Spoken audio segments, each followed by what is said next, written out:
Football উন্মাদনার দেশ হিসেবে আর্জেন্টিনা বিশ্বজুড়ে পরিচিত হলেও ধর্মীয় সম্প্রীতি এবং মানবিক মূল্যবোধের এক অনন্য উদাহরণ হয়ে উঠেছে লাতিন আমেরিকার এই দেশটি। অনেকেই হয়তো জানেন না, পুরো দক্ষিণ আমেরিকার সবচেয়ে বড় মসজিদ কিন্তু এই আর্জেন্টিনাতেই অবস্থিত। আর্জেন্টিনার রাজধানী বুয়েন্স আইরেসে অবস্থিত king Fahad Islamic culture centre, যা প্রায় 3.5 হেক্টরেরও বেশি জায়গা জুড়ে নির্মিত। এই মসজিদ ও সাংস্কৃতিক কেন্দ্রটি স্থাপত্য শৈলীর দিক থেকে অত্যন্ত চোখধাঁধানো।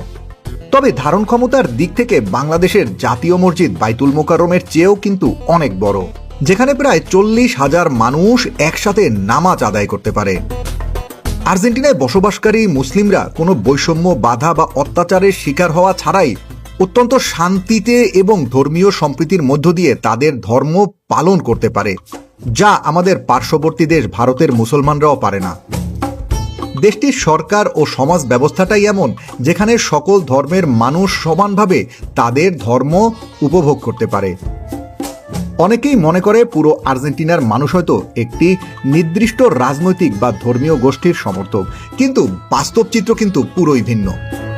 দেশটির একটি বড় অংশ সবসময় ফিলিস্তিনের নিপীড়িত ও মজলুম মানুষের পক্ষে সোচ্চার এবং তারা যে কোনো ধরনের আগ্রাসনের বিরুদ্ধে প্রতিনিয়ত প্রতিবাদ জানিয়ে যাচ্ছে।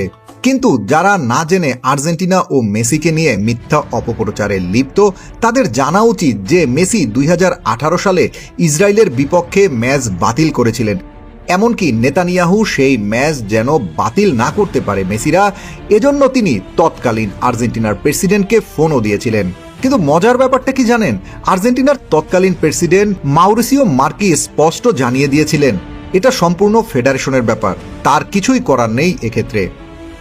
তো এবার আপনারাই বলুন, কিসের ভিত্তিতে, কোন সূত্র ধরে বাংলাদেশের একজন সাবেক ফুটবলার কায়সার হামিদ, তার মতো একজন বড় সুপারস্টার সহ আরো অনেক আর্জেন্টাইন হেটাররা কেন এমন মিথ্যা অপপ্রচারে লিপ্ত?